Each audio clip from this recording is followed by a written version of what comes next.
ব্যাপারটা? তাহলে আমাদের দৈনন্দিন জীবনে আমরা যদি ধরে নিই যে অন্যান্য অনেকগুলো কাজ আছে, সেগুলো আমাদের অনেক বেশি ইম্পর্ট্যান্ট, ওগুলো আমাকে করতেই হবে, না করলে কিচ্ছু হবে না, তাহলে তার মধ্যে আমাদের প্রত্যেক দিন এটাও ঢোকাতে হবে যে আমাকে যদি সুস্থ দেহ যদি আমার না থাকে, তাহলে আমার সমস্ত সফলতা, সমস্ত সাকসেস স্টোরিজগুলো একটা টাইমে আমার জন্য বৃথা হয়ে যাবে। ফ্যামিলির জন্য একটা বিরাট হয়তো সেলিব্রেশন হবে, জগতের জন্য হয়তো কিছু ভালো হবে, কিন্তু যে মানুষটা করলো সেই মানুষটা অ্যাভেলেবেল নয়। সুতরাং সবার আগে আমার স্বার্থপরের মতন একটা চিন্তা চাই। সেই চিন্তাটা কি? আমার প্রাইম স্বার্থটা কি? আমার কাছে আমার একটাই প্রাইম স্বার্থ আছে, আমার শরীরটাকে কী করে আমি একেবারে টিপটপ সুস্থ রাখবো। এটা আমি ব্যক্তিগত জীবনে যেটা আমার মনে আমি করি। একদিকে তুমি ঠাকুরের কাছে প্রার্থনা করো, ঠাকুর আমার শরীরটা যেন সবসময় তোমার সেবার উপযোগী থাকে, আমার শরীরটা কেবল কোনো কাজ করার জন্য যেন তৈরি না থাকে। কারণ কাজ করতে করতে একদিন আর আমি কাজ করতে পারবো না, তখন আর আমার শান্তি বলে কিছু থাকবে না। কিন্তু হ্যাঁ, কাজটাকে যদি আমি সেবা জ্ঞান করি, তাহলে সেবা করতে করতে একদিন আমার অহং নাশ হবে, বিরাট অ্যাচিভমেন্ট হয়ে গেল। সারা জীবনের সবথেকে বড় অ্যাচিভমেন্ট হচ্ছে যদি আমি কাজ না করে সেবা করতে করতে একটা জায়গায় পৌঁছালাম যেখানে ঠাকুর আমার প্রতি প্রসন্ন হলেন, গুরু আমার প্রতি প্রসন্ন হলেন। গুরু যখন তোমার প্রতি প্রসন্ন হলেন, তখন তার কৃপাদৃষ্টি তোমার উপর হবেই। অর্থাৎ তার ভেতরে যদি তোমাকে নিয়ে কোনো গুড ফিলিং হয়, যেমন তুমি তোমার মাকে যদি কোনোভাবে সন্তুষ্ট করতে পারো, তোমার মা যদি তোমার প্রতি খুশি হন, তাহলে কিন্তু মায়ের আশীর্বাদ পেয়ে গেলে তুমি। তোমার পিতাকে যদি কোনোভাবে তুমি খুশি করতে পারো, সেই পিতা যদি তোমার প্রতি প্রসন্ন হয়, তাহলে কিন্তু তার কাছে আলাদা করে আশীর্বাদ চাইতে হবে না, ওই প্রসন্নতাই তোমার আশীর্বাদের কারণ হয়ে গেল, তাই নয় কি? আমাদের জীবনটাকে আমরা যদি আনন্দের দিকে নিয়ে যেতে চাই, তো কয়েকটা ব্যাপার আছে যেগুলো আমাদের অনুশীলনে আনতেই হবে। তাই যোগাসন, প্রাণায়াম প্রত্যেক দিনের জন্যে একটা টাইম ঠিক করো। প্রাণায়ামটা আসবে কার পরে? আসনের পরে। কেন ওয়ার্ম আপ না করে তুমি যদি প্রাণায়াম করতে যাও, তাহলে কিন্তু প্রাণায়ামের ফল পাবে না। আর এই যে ডিপ ব্রিদিং, আমরা যখন গভীরভাবে শ্বাসটা নিই আর গভীরভাবে যদি শ্বাসটাকে ছাড়তে পারি, তাহলে আমাদের সমস্ত শরীরের মধ্যে যে ক্রিয়াটা হয়, সেই ক্রিয়াটা আমাদের কত রোগ ভোগ থেকে যে বাঁচাতে পারে তার ঠিক ঠিকানা নেই। আজকে কোভিডকে নিয়ে আমাদের এত দুশ্চিন্তা কেন? তার একমাত্র কারণ আমরা আমাদের শরীরটার দিকে কোনোদিন ফিরে তাকাই। যদি তাকাতাম, আমাদের মধ্যে এত সলিড ইমিউনিটি থাকতো, এইসব ধরে ছুঁড়ে ফেলে দিতাম এই সমস্ত মাস্ক। কিসের মাস্কটা কেন নিচ্ছি? যেহেতু আমার ইমিউনিটি কম। মানে let's be frank about it, আমার ইমিউনিটি কম, আমি ইনফেক্টেড হব। আমি যদি ইনফেক্টেড হই, আমি আরেকজনকে ইনফেক্ট করব। সুতরাং আমি ইনফেক্টেড হতেও চাই না, আমি আরেকজনকে ইনফেক্ট করতেও চাই না, তার জন্য আমার মাস্ক দরকার আছে। কিন্তু চিন্তা করে দেখো, লক্ষ লক্ষ মাস্ক পরেও কিন্তু এর থেকে আমি বাঁচতে পারবো না যদি আমার ইমিউন সিস্টেমটা স্ট্রং না হয়।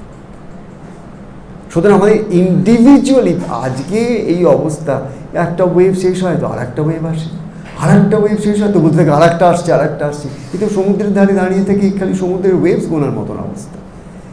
ভেরি সিম্পল, এইসব ওয়েভসের দিকে চিন্তাই নয় একদম। More you think about it, more you welcome it. আমি দেখেছি যারা এই কোভিড করে পাগল হয়েছিল, তাদের প্রত্যেকের হয়েছিল। কেন? We invite with our brain, with our mind, with our thought, with our energy vibrations. আর প্রত্যেক দিন এনাফ যোগা করব, প্রাণায়াম করব, মাইন্ডফুলি প্রত্যেকটা কাজ করব, কর্ম করব, প্রত্যেক দিন তার সেবা জ্ঞানে, তার আনন্দে থাকবো। He will take care of me? No, he will not take care of me. My practices will take care of me. কেন? যদি আমার প্র্যাকটিসেস যদি আমায় টেক কেয়ার না করে, কালকে ওই লোকটা বুড়ো হোক বা অল্প বয়সী হোক, যে অবস্থায় ভগবানকে দেখি না কেন, তার উপর কিন্তু দোষটা দিতে সুবিধা হবে যে উনি আছেন, তারপরেও আমার এই দশা। কিন্তু প্র্যাকটিসটা যদি আমার নিজের ঘাড়ে নিয়ে আসি, তখন আর এই শিফট করার ব্যাপারটা আমার হাতে থাকবে না। So the very simple thing is, তুমি সুস্থ থাকো এই জন্যে নয় যে ঈশ্বরের অনেক কৃপা আছে তোমার উপরে, আমি এটা বিশ্বাস করি না। তুমি সুস্থ এই জন্যে যে তোমার সুস্থতার কিছু বিশেষ অনুশীলন তুমি করছো, আর তা নাহলে কোনো পার্শিয়াল গডের কথা বলছি। তুমি করো না তবু তোমাকে রসগোল্লা খাওয়াচ্ছে, খুব এত করে তবু খেতে দেয় না, এটা হয় না। So let us be clear about it, যে আমাদের প্রাইম রেসপন্সিবিলিটি হচ্ছে প্রত্যেক দিন আমাদের দিনচর্চাটাকে ঠিক করা, কিছু অন্তত প্র্যাকটিসে জানা, একটু একটু করে বাড়ানো আমাদের শরীরের ক্ষমতা অনুসারে, প্রাণিক ছন্দের ক্ষমতা অনুসারে, এবং বাড়িয়ে বাড়িয়ে এমন একটা জায়গায় নিয়ে যাওয়া যেখানে আমার মন আমাকে বলবে I have a strong immune system. একটা হচ্ছে শরীরের ইমিউনিটি, আর একটা হচ্ছে ইমোশনাল ইমিউনিটি। তোমাকে কেউ কিছু বললো, একটু টোকা মারলো, অমনি তুমি কাঁচের পাত্রের মতন ভেঙে গেলে।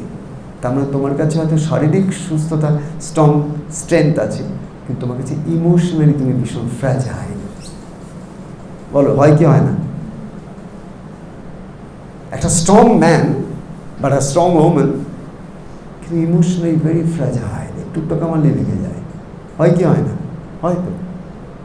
তাহলে আমাকে খালি শরীরটাকে স্ট্রং করলে তো হবে না, অ্যাট দ্য সেম টাইম আমার ইমোশনটাকে স্ট্রং করতে হবে। তাহলে আমার ইমোশনাল ট্রেনিং দরকার, বা আমার ইমোশনাল ইন্টেলিজেন্স দরকার। সেই ইমোশনাল ইন্টেলিজেন্স আমায় কী শেখাবে?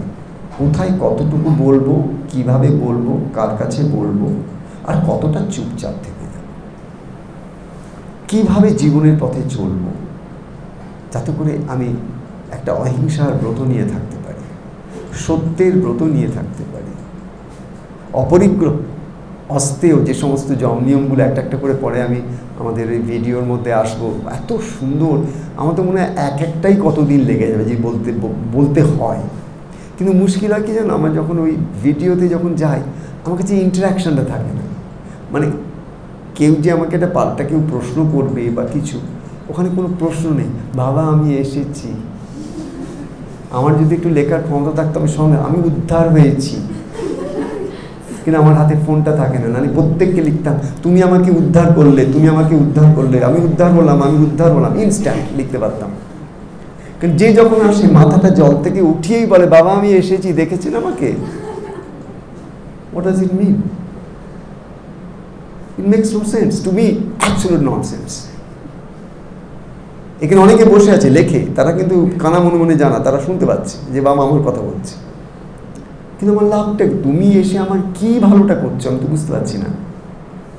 তুমি এসে এইটুকু করো, একটা কোনো জিনিসকে ধারণা করো, কেউ একটা তোমাকে কিছু বলছে, তুমি সেটাকে ভালো করে ফুল অ্যাটেনশন মাইন্ডফুলি শোনো, শুনে বলো ওকে দ্যাটস ফাইন, বাট আমার জীবনের এইরকম একটা ঘটনার সঙ্গে এটা তো মিলছে না, বা এটা কোনো একটা ডিফিকাল্টি আছে, এটা একটা কিছু একটা অসুবিধা আছে বা সুবিধা আছে বা কিছু, why don't you write that?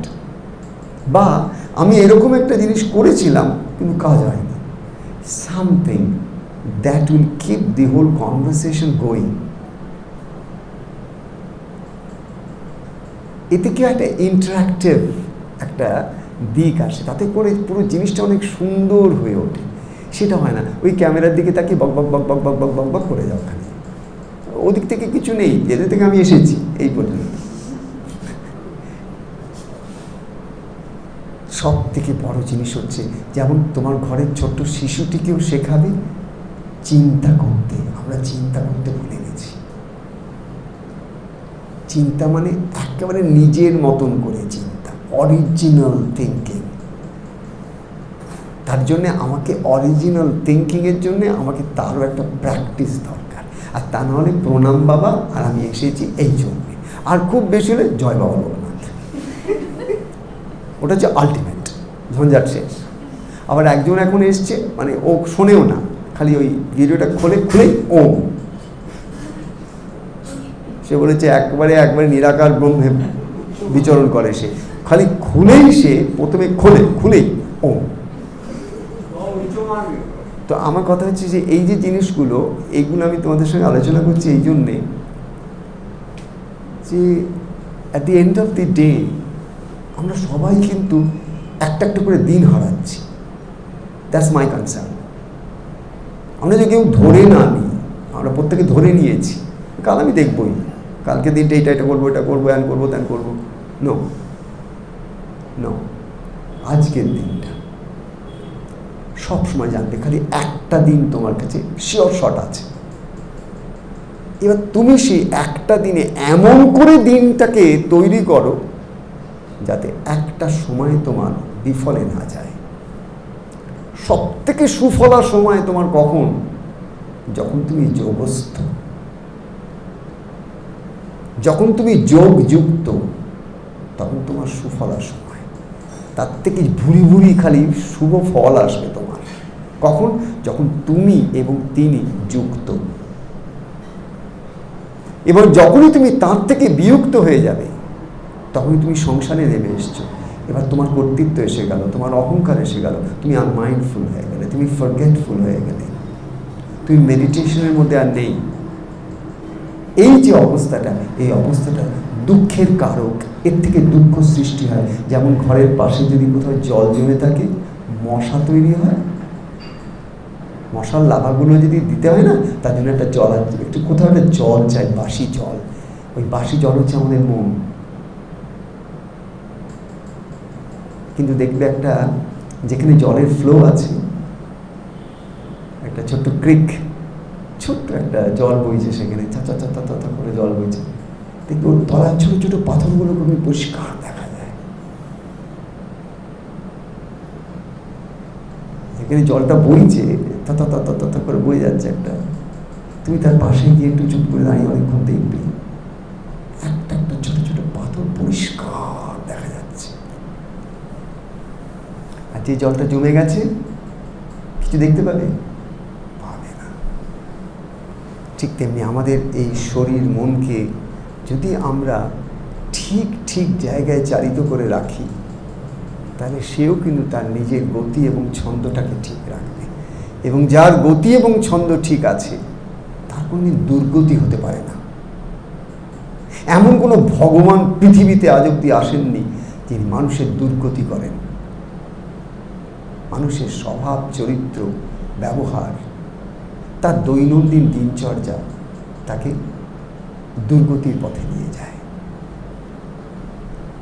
কিন্তু আমরা প্রত্যেকে আমাদের প্রত্যেক দিনের একটু দিনচর্যাটাকে যদি পাল্টে নিই এবং তাতে প্রায়োরিটিগুলোকে যদি ঠিক করে নিই, যে কার পরে কোনটা, সময়ের অভাব, তাহলে সময়টাকে ঠিক ঠিক তুমি প্রায়োরিটাইজ করো। মোস্ট আর্জেন্টগুলোকে আগে নিয়ে নাও, যেগুলো তুমি পরে রাখছো সেগুলোকে সবার আগে এনে নাও। একটা একটা করে সেট রাইট করো, দেখো তুমি পারো কি না। এগুলো হচ্ছে এমন জিনিস যেগুলো ভীষণ প্র্যাকটিক্যাল। কেন আমরা দেখছি কি? আমরা দেখছি একটাই জিনিস, আমাদের দিনগুলো চলে যাচ্ছে। তাহলে আমাদের আজকে কি পাচ্ছি, আমরা সিদ্ধান্তটা কি পাচ্ছি? যে আমাদের প্রত্যেক দিন আরও একটু সজাগ সচেতন হতে হবে। প্রত্যেক দিন সজাগ সচেতন এই জন্য হতে হবে, প্রত্যেক দিন ইউনিক। ওই দিনটা এক্সক্লুসিভ।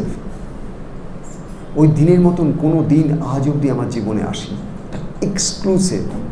কালকে আজকে, কিন্তু কালকে যে দিনটা ঠাকুর যদি আমাকে দেন, তাহলে কালকে যে দিনটা আসবে ওটা কিন্তু এক্সক্লুসিভ। এবার কালকের দিনটাকে আমি যদি সেই দৃষ্টিতে দেখে সেইভাবে সকাল থেকে রাত পর্যন্ত সাজিয়ে নিতে পারি এবং সেইভাবে মুহূর্তে মুহূর্তে মুহূর্তে মুহূর্তে মাইন্ডফুলি, যে একটাও আমার সময় যাবে না যখন আমার বিচ্যুতি ঘটবে। বিচ্যুতি মানে ওই যে তার সঙ্গে যে একটা কোথাও যেন একটা কানেকশন আছে, সেই কানেকশন থেকে ডিসকানেকশন। আমরা যেন ডিসকানেক্টেড না হই। Connected to what?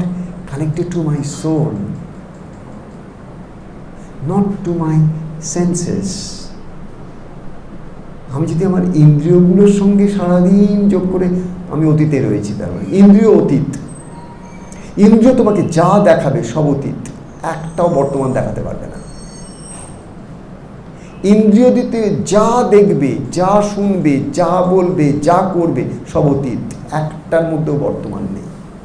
বর্তমানে আসতে গেলে তোমাকে উঠে দাঁড়াতে হবে, তোমাকে একটুখানি থামতে হবে, একটুখানি তোমার মনকে সংযত করতে হবে, নিয়মন করতে হবে, এবং সেই শান্ত অবস্থাটার মধ্যে তখন তুমি দেখতে পাবে যে ওই বাবা কত পসিবিলিটিস, কত অপরচুনিটিস, কত সুযোগ আছে এর মধ্যে। ওয়াই করে দেখিনি, ভাবিনি এরকম করে।